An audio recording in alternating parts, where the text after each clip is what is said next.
Collision, अब हम लोग क्या पढ़ेंगे, वर्क एनर्जी पावर में कोलिजन। कोलिजन का मतलब होता है टक्कर, जो सब लोग जानते हैं। किसी भी टक्कर कैसे होता है, किसी दो बॉडीज के बीच में। तो किसी भी दो बॉडीज के बीच में टक्कर कब होगा, जब एक बॉडी जो है उसका पाथ, यानी कोई एक बॉडी जा रहा है, उसका पाथ जो है दूसरे बॉडी के द्वारा इन्फ्लुएंस किया जाए।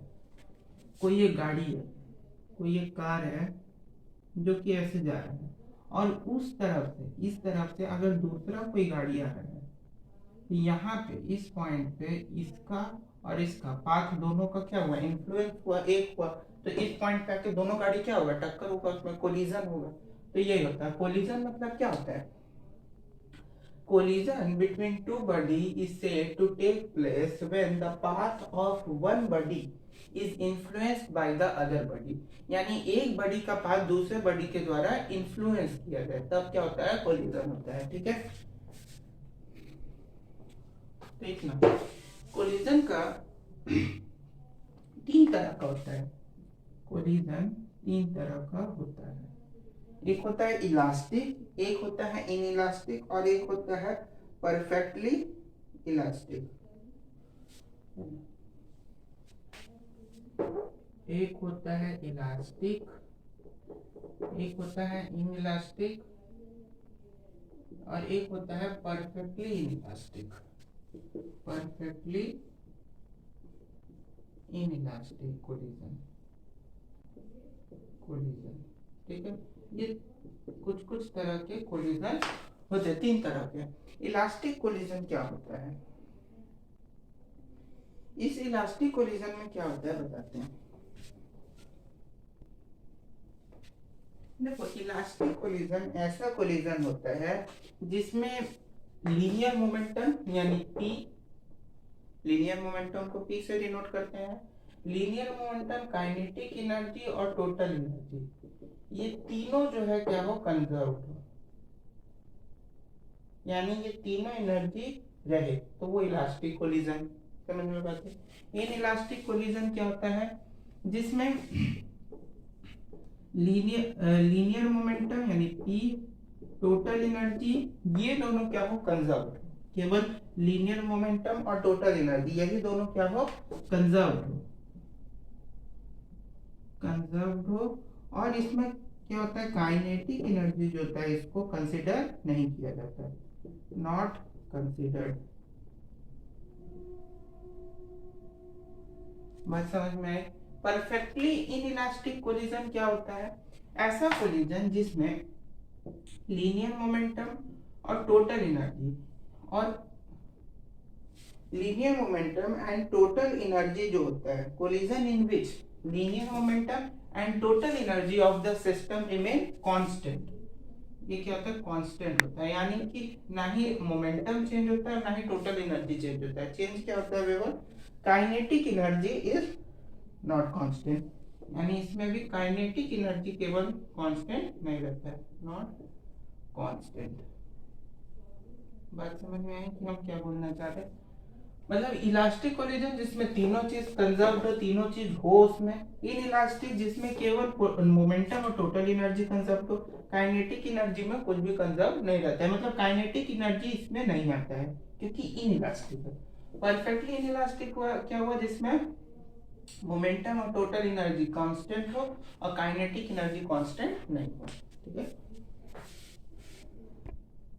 मतलब ये हुआ कि इस कोलिजन में क्या होता है कि जैसे दो बॉडीज के बीच में जो कोलिजन होता है, तो परफेक्टली इनइलास्टिक कोलिजन में क्या होता है कि दोनों बॉडी जैसे ही कोलाइड किया, तो कोलाइड करने के बाद वो दोनों बॉडी एक दूसरे से स्टिक हो गया, एक दूसरे में चिपक गया।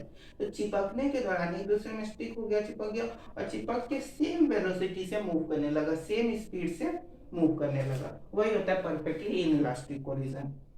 जैसे दो मार्कर है, ठीक है, दो मार्कर है, अब इन दोनों में ऐसे कोलिजन हुआ, तो कोलिजन होने के दौरान इनमें परफेक्टली इनइलास्टिक कोलिजन हुआ, तो ये दोनों एक दूसरे से चिपक गए। अब ये एक ही पॉइंट, एक जगह पे ये स्थिर है, ये दूसरी तरफ से आ रहा है, तेज से आया, स्टिक हुआ, ये स्टिक हो गया, और एक ही साथ इसका जो स्पीड था उसी से दोनों मूव करने लगे। तो यही होता है परफेक्टली इनइलास्टिक कोलिजन। अब अब यहाँ पे देखो दो बॉडी है ए और बी। अच्छा, ये दोनों बॉडी जो है, पहला बॉडी जो ए है वो यू का इनिशियल वेलोसिटी, तो यूए वेलोसिटी से मूव कर रहा है, दूसरा बॉडी यूबी वेलोसिटी से मूव कर रहा है। एम ए और एम बी का मास है। मूव करते करते एक पॉइंट पे ये दोनों बॉडी क्या हुआ, कोलाइड करेगा। जैसे इस केस में इसको हम लोग बोलते हैं वेलोसिटी ऑफ अप्रोच, यानी जिस केस में इनिशियल वेलोसिटी जो होता है, यानी जो पीछे वाला ऑब्जेक्ट है यू ए जो है यू बी से ज्यादा होगा। इस केस में जो ये ए ऑब्जेक्ट है, ऑब्जेक्ट ए का वेलोसिटी ज्यादा है ऑब्जेक्ट बी से। तो जैसे ऑब्जेक्ट बी है और ऑब्जेक्ट ए, ऑब्जेक्ट बी है, ये ऑब्जेक्ट बी ऑब्जेक्ट ए है, ऑब्जेक्ट बी जा रहा है और ऑब्जेक्ट एक्स तेजी से आ रहा है, तो इससे एक पॉइंट पे आके ऐसे टकराएगा दोनों। टकराने के बाद ये, टकराने के बाद क्या होगा, इस टकराने के बाद इसका वेलोसिटी थोड़ा ज्यादा होगा, यानी बी वाले का वेलोसिटी ज्यादा होगा ए वाले से। तो वही चीज यहाँ है कि टकराया, टकराने के बाद क्या हुआ कि जो बी वाला था उसका वेलोसिटी ए से ज्यादा हो गया, तो ये हो गया वेलोसिटी ऑफ अप्रोच, ये हो गया वेलोसिटी ऑफ सेपरेशन। तो अगर इसको हम लोग इलास्टिक कोलिजन माने, तो इलास्टिक कोलिजन में तीनों चीज कंजर्व होता है। कौन? Momentum, total energy, kinetic energy. यानी ma ua plus mb ub is equal to ma va plus mb vb, ये चीज होगा। अब एक काम करते हैं कि बी वाले टर्म को एक तरफ, ए वाले टर्म को एक तरफ करते हैं, ठीक है। तो पहले ए वाले टर्म को इधर कर देते हैं, तो M A U A plus में है, माइनस में इधर आएगा, M A V A is equal to M B V B, M B V B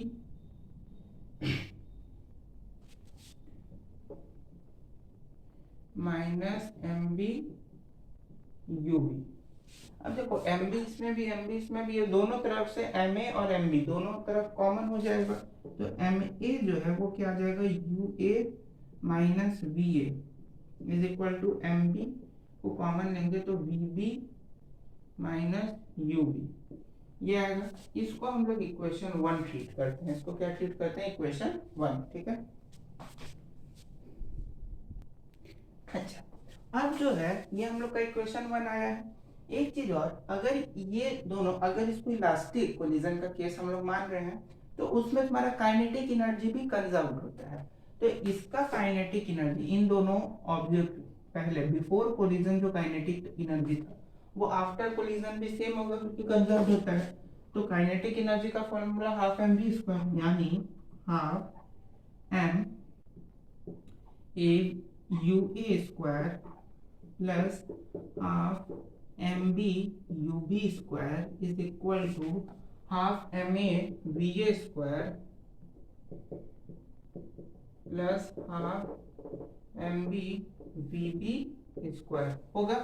तो हाफ तो सब जगह पे कैंसिल हो जाएगा, हाफ कैंसिल।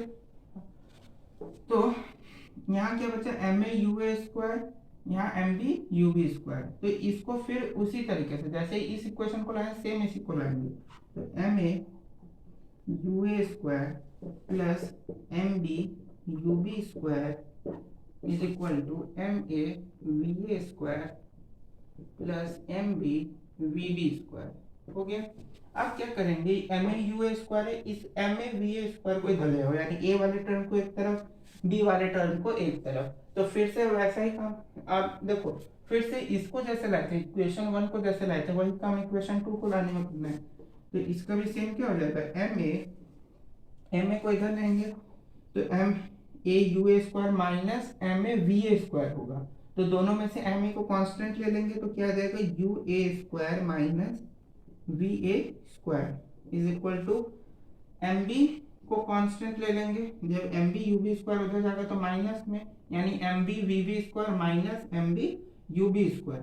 तो एम बी और एम बी दोनों में से कॉमन लेंगे, बचेगा क्या, V B square minus U B square, V B square minus U B square बचेगा। अब ये देखो A square plus B, A square minus B square के फॉर्मूला पे है, इसको तोड़ दो। तो M A U A plus V A U A minus V A is equal to M B times V B minus U B और V B plus U B. ये हो गया। अब ये जो आया इसको हम लोग मान लेंगे इक्वेशन 2। इसको क्या मान लेंगे? इक्वेशन 2। ठीक है। अब ये जो इक्वेशन 2 आया और 1 आया, दोनों को क्या करेंगे? डिवाइड करेंगे। ठीक है। अब यहाँ पे इन दोनों इक्वेशन को हम लोग डिवाइड करते हैं। तो डिवाइड करेंगे, इधर भी ये और इधर भी ये। ठीक है। अब देखो M A U A minus B A और M A U A minus B A, ये दोनों तरफ से कैंसिल आउट हो जाएगा। ये गया, ये गया। उसी तरह से एम बी गया, U B minus B B और U B minus B B गया। 1 बाई ये दोनों एक दूसरे की तरफ क्रॉस मल्टीप्लाई होगा। U B plus V B is equal to U A plus V A होगा। अब ये जैसे ही होगा तो एक काम करते हैं, यहाँ से वी ए निकाल लेते हैं और वी बी निकाल लेते हैं। तो वी ए अगर निकालें तो क्या आ जाएगा? U B plus V B minus U A. ये तुम्हारा वी ए आ गया, यानी वेलोसिटी ऑफ ए ऑब्जेक्ट आ गया। और सेम उसी तरह से वेलोसिटी ऑफ बी ऑब्जेक्ट क्या आ जाएगा? बी का अगर निकाले तो U A plus V A minus B का निकाले तो U A plus V A minus U B. बात समझ में? तो अब ये दो वैल्यू आया, ये दो वैल्यू आया। अब एक काम करते हैं, VA का वैल्यू जो है वो इक्वेशन 1 में डाल दो, यानी इक्वेशन 1 में VA का वैल्यू डाल दो। ये इक्वेशन 1 है, उसमें हम लोग VA का वैल्यू डालते हैं। ठीक है। तो देखो पहले यहाँ लिख देते हैं, VA is equal to UB plus VB minus UA और VB इज इक्वल टू क्या है? UB नहीं, UA plus VB, UA plus VB, UA plus VB minus UB minus UB।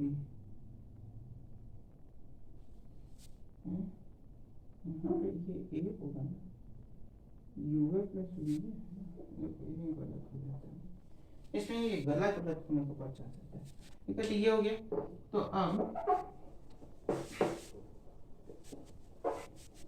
अब ये जो दो वैल्यू आया, इसको हम लोग एक एक करके, इस वैल्यू को हम लोग सबसे पहले इक्वेशन 1 में डाल देते हैं और इस वैल्यू को भी इक्वेशन 1 में ही डाल देंगे। तो अगर VA का वैल्यू हम लोग इसमें इक्वेशन 1 में डाल दें तो क्या आ जाएगा? MA UA माइनस, अब देखो VA का वैल्यू ये है तो माइनस में UB minus VB plus UA ये आएगा, is equal to MB UB VB, ये तो एडिटिव रहेगा, MB UB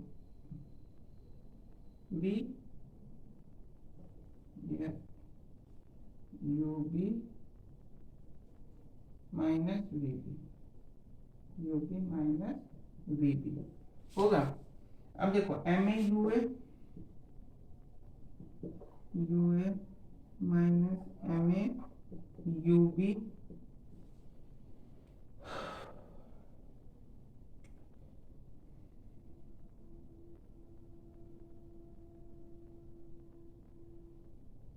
गड़बड़ आ गया, बताते हैं क्या गड़बड़ आया। इसमें हम लोग को ये जो VB है ना, इस VB को इक्वेशन 1 में डालना है। तो MA UA माइनस VA, ठीक, इतना हुआ, is equal to MB UB minus BB का वैल्यू डालो, UA minus VA plus UB, ठीक, इतना हुआ। अब इस पूरे को जब सॉल्व करोगे तो M A U A minus, अगर इस पूरे को जब सॉल्व करेंगे तो बता देते हैं, पूरे को सॉल्व करोगे तो वी ए का वैल्यू आएगा। वी ए का वैल्यू क्या आएगा वो डायरेक्ट हम लिख देते हैं, क्योंकि उतना आप सॉल्व करने का हिम्मत नहीं। वो आएगा M A minus M B into U B U A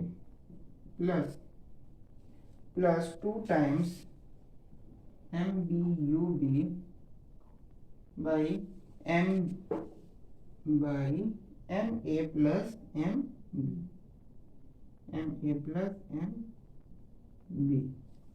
ये तुम्हारा वी ए आया, ये क्या आया, वी ए आ गया। ठीक है, इसको नोट कर लो। वैसे इस इक्वेशन को जब हम लोग सॉल्व कर देंगे तो इस इक्वेशन को सॉल्व करने के बाद वी ए का वैल्यू इतना आएगा। समझे बात है?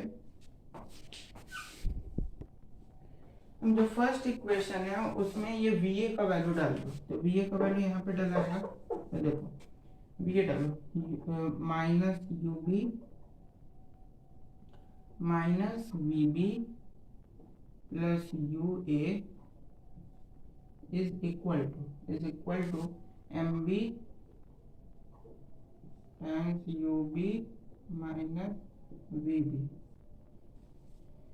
तो ये क्या हो जाएगा,